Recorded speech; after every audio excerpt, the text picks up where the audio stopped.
Inggih lajeng ingkang putra inggih mekaten duka ingkang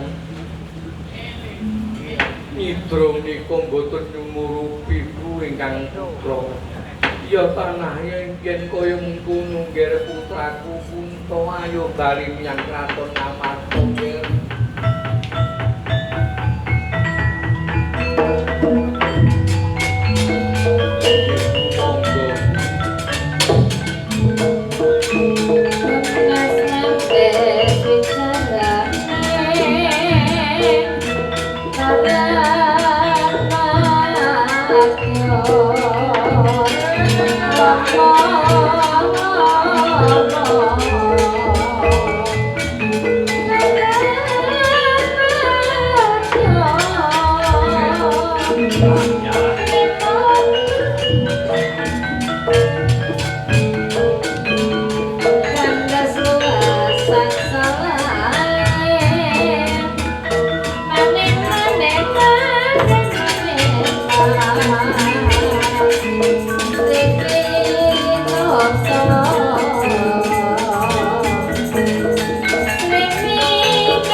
kados mboten saged nututi Sri Kresna sanalika sumerep klebating Arya Werkudara Arya Janaka Mangundiwasa nyumurupi yang ketiga sanalika mandhap saking gegana manggi kawuhipun Sang Werkudara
Yayi Werkudara Jlideng Kresna kakangku. Bangun nikon minggat nandika pamitan karo dulur sepurane ya Adi. Pun kakang ora yaiku maringi kekabaran karo Yayi Werkudara karo para kanane kadang-kadang para Adi. Pun kakang gedhe sing tak gayuh. Sepisan aku kaping pindho ning Yayi Silun Punta ing Ngamarta ping 3 Kanjeng Bibi Kunti Nalibrata. Ya, iku gedhe sing tak gayuh. Apa Adi?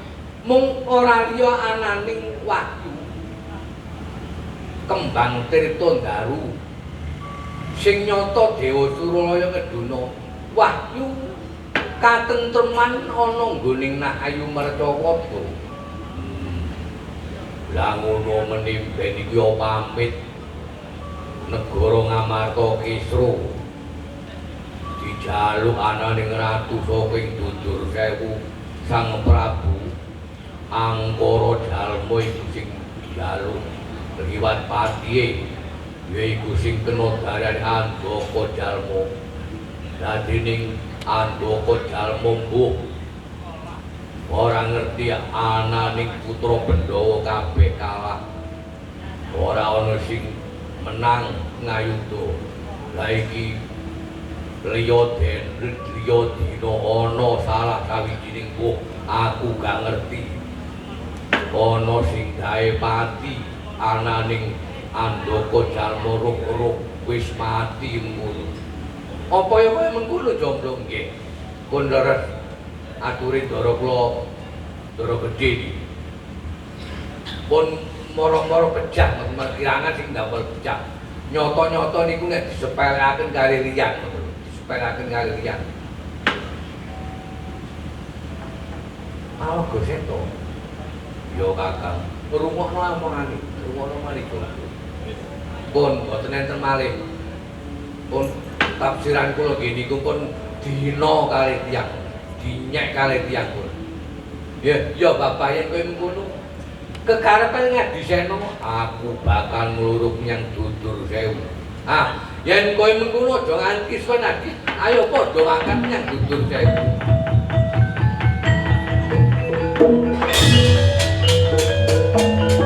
Yayi karo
Wadialah menggurisik melu toto takon ana Satri Bagus lumebu ning wewengkon tutur sewu. Sapa kang dadi asmaning Sanatri Bagus? Ya yen sliramu durung idep karo wong kaya aku penengahing Pandhawa. Raden Arya Janaka kang dadi asmaning. Mula balik sapa kang dadi asmaning Sanatriya aning wewengkon alun-alun dudur sewu ki ya yen sliramu durung idep karo wong kaya Guntur Sampak Megalaya tumenggung Guntur Sampak Megalaya kang dadi asmaning jejog karwaning Raden Arya Janaka lumebu ning alun-alun dudur sewu aku bakal nglonggo darahing ratu ing dudur sewu Prabu Angkara Jaluk. Wah, wani lumebu ning kraton dudur sewu ngempeng lorong Genjawati longgo gedhe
Yono kang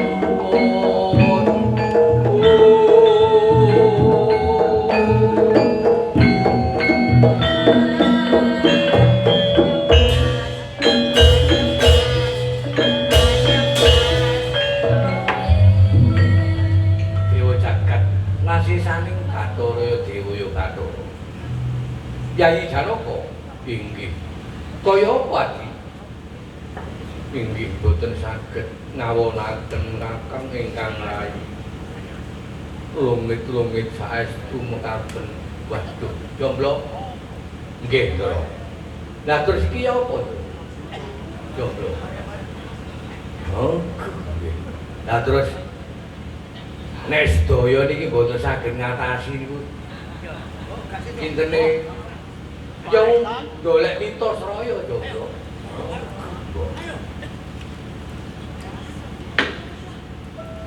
Patut mitos raya. Lah katene gak kaya ngono. Nggih. Lah kintene sinten? Lho ya Bupati jomblo, Bupati mitos raya. Iki rupane ana yaiku ana tejo nganteng rong perkara.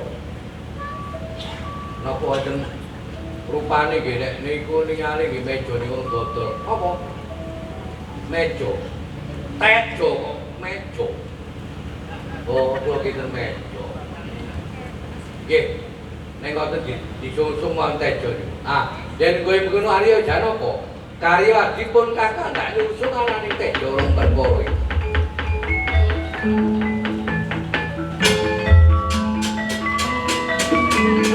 Ayo,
Kakang Dewa Katon kaya apa?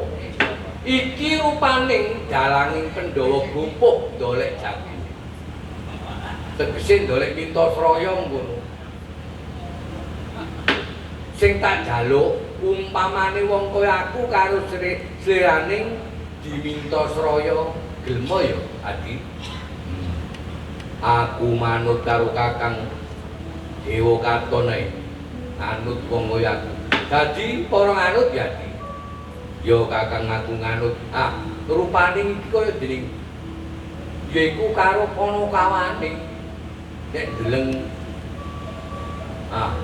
ya kaya dening Panakawane ingkang prapta wonten ing ayunaning Dewa Katon Sri Kresna miwah Mangjangsa Riya.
kaya jodoh katoni otakku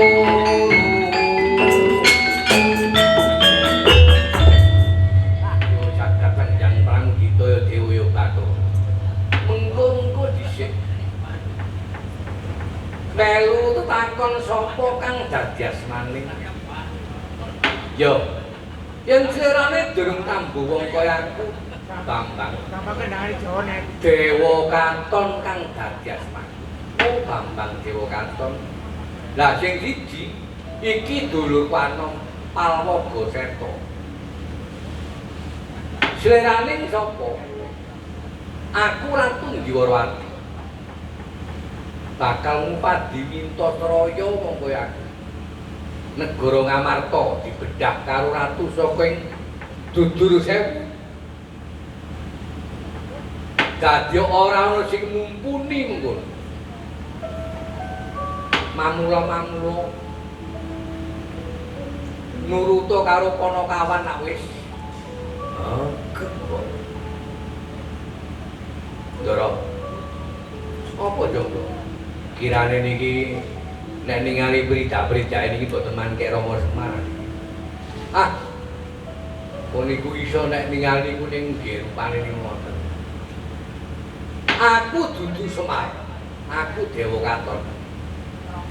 Ya, wong kaya aku njaluk pitulungan karo Dewa Katon karo Palwaga Seta. Yen nyata kanane bisa nggawe patining Ratu saking Dudur Sewu Angkara Jawa. Ndak ganjar negara Sigaring semangka negara Ndiwarawati. Nggih. Nggih, Ndara. Enten gene klampi sireng niku enten randane. Enten randane. Pun dhewene purun mawon. Aku gak butuh randha. Ya yen kowe mengkono ndak paranane ndak luruke menyang Dudur Sewu. Aja nganti kesuwen enggal sirnakno Ratu saka ing Dudur Sewu.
Ditaya Dewa Bathara grisik sapa kang wani lumebu ning alun-alun Dudur Sewu aku kena diarani Bambang Dewa Katon kang dadi asmaku nganti lumebu ana ning alun-alun Dudur Sewu bakal nyirnakno Ratu Dudur Sewu slirane sapa aku Temenggung Guntur Sampak Megoloyo.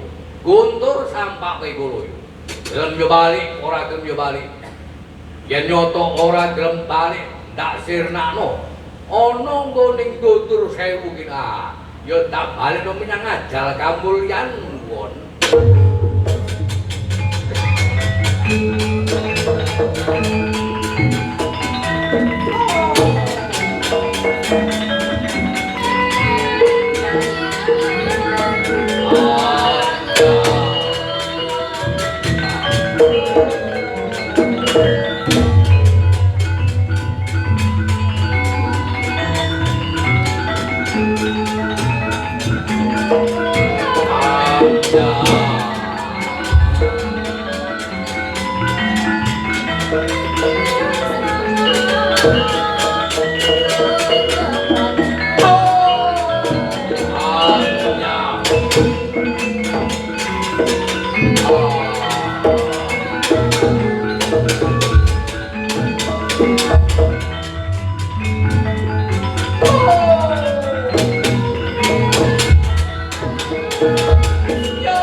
Jonggo guru progol tunggal kapan copot gaul untuk nindaken suruti kaping 3 antara krendo nimbang lawan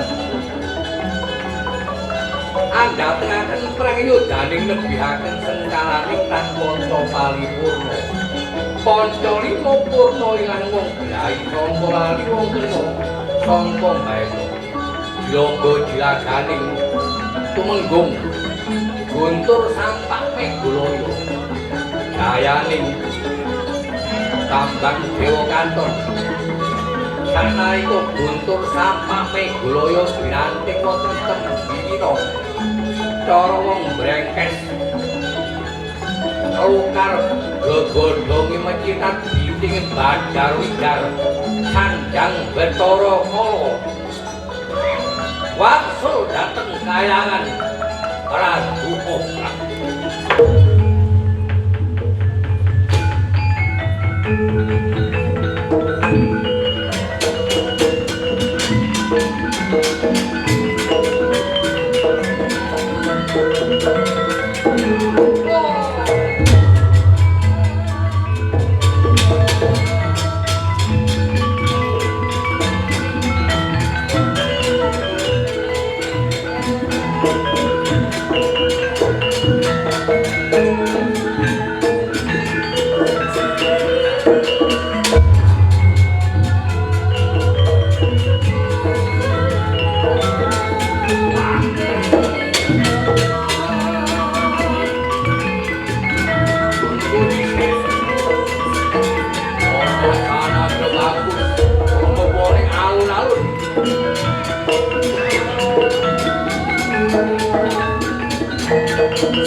Sanatya saka ndi? Ana kananing sanatya wandil mubuh ning alun-alun Tutur Sewu. iki dina kudu balik menyang ajal kamulyan. Gelem yo balik ora yo gelem balik. Sidon tak gawe mati ana nggoning alun-alun. Wah, ya sito mati dene aku.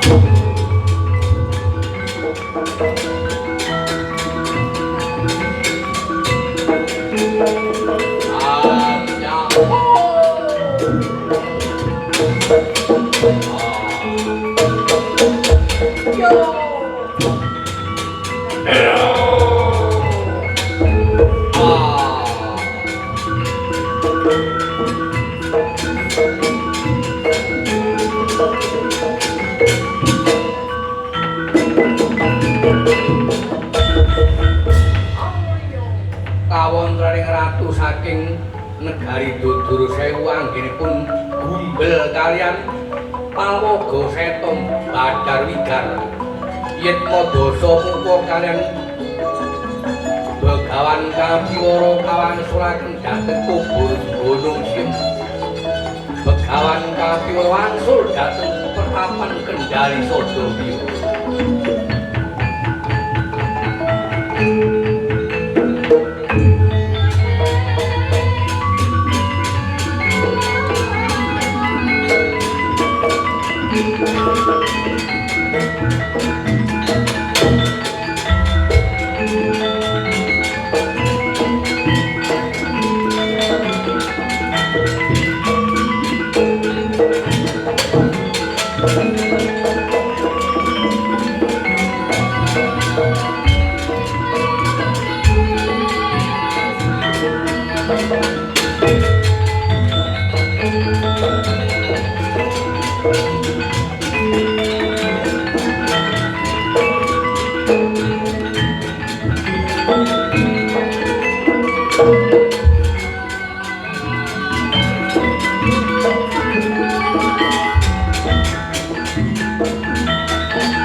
Kakang Semar nggih sing dadi Bambang yaiku Dewa Katon Lunira Semar Ngotendara.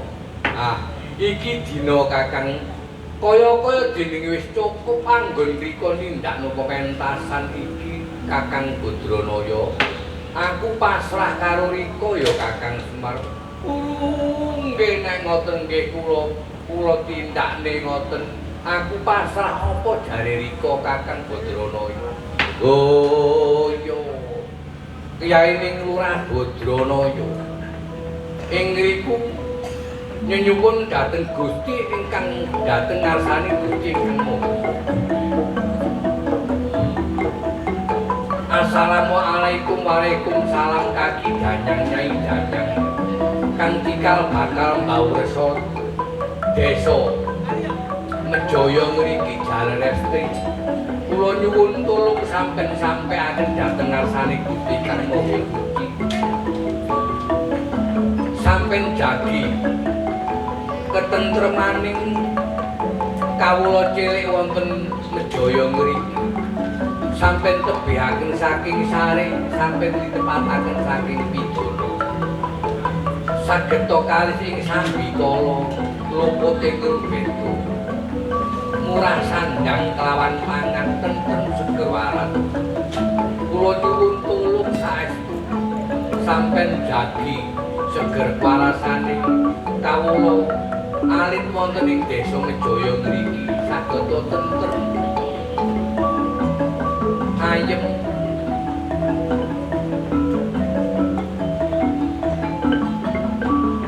Kocap Sang Badranaya nyumurupi wontenipun wahyu saking swarga Bandang Wahyu Kembang Tirta Ndaru kabopong kali Badranaya katanem wonten Pusring Desa Mejaya dados raharjaning Desa Mejaya.